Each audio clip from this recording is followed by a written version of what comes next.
بسم اللہ الرحمن الرحیم۔ دوستوں، جب بنی نوع انسان کے علم میں یہ بات آئی کہ لوہے کے بڑے بڑے ڈھانچوں کو جوڑ کر کسی طرح کی ایک عمارت کی شکل میں اس کو ڈھالا جا سکتا ہے، تو اس وقت یورپ میں لوہے کے بڑے بڑے ڈھانچوں کی حامل عمارت کی تعمیر شروع کی گئی۔ اس میں ایک لہر سی دوڑ گئی کہ یہ 19ویں صدی کا دور تھا کہ جب ایک ایسے فولادی ٹاور کی تعمیر کا خیال جس کی اونچائی 304 میٹر یعنی کہ 1000 فٹ ہو، پہلے پہل کارنس مین رچرڈ ٹریوی تھک کے ذہن میں یہ سیاہ خیال آیا۔ وہ پہلا شخص تھا کہ جس نے یہ مظاہرہ بھی کر کے دکھایا تھا کہ بھاپ کے انجن کو کس طرح سے ریل کی پٹری پر چلا کر ناممکن ہو سکتا ہے تاکہ اس سے باربرداری کی جائے۔ اس ٹاور کے خیال کو اس وقت تک تقویت حاصل نہ ہو سکی حتیٰ کہ انجینئر الیگزینڈر ایکسٹرا اور ایفل منظر عام پر آیا۔ ایفل دنیا کا ایک مشہور و معروف ماہر تعمیرات تھا جو فولادی تعمیرات کے ضمن میں مشہور تھا۔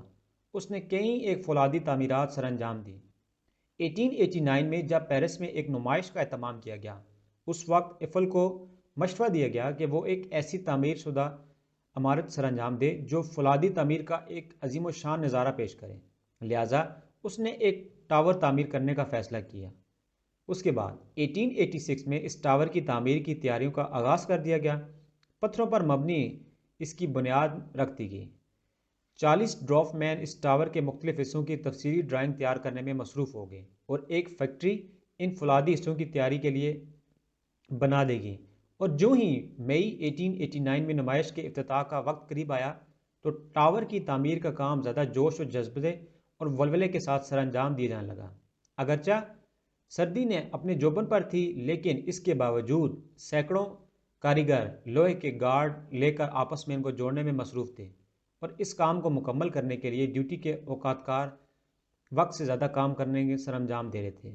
پہلے 4 دیو قامت فولادی ٹانگیں نصب کی گئی اور ان کا آپس میں رابطہ کیا گیا اور تقریباً 57.9 میٹر یعنی 190 فٹ کی بلندی پر ایک پلیٹ فارم تعمیر کیا گیا۔ اس پلیٹ فارم پر ٹاور کا دوسرا حصہ تعمیر کیا جانا تھا۔ یہاں سے دوسرے پلیٹ فارم کی تعمیر کا تعمیراتی کام سر انجام دیا گیا۔ دوسرا پلیٹ فارم 115.8 میٹر یعنی 380 فٹ کی بلندی پر تعمیر کیا گیا اور تیسرا پلیٹ فارم 272 میٹر یعنی 895 فٹ کی بلندی پر تعمیر کیا گیا۔ اس کے اوپر ٹاور کا گنبد تھا اور اس سے مینار میں لفٹ بھی نصب کی گئی اور مارچ 1889 میں ایفل نے اس ٹاور پر فرانس کا جھنڈا لہرایا۔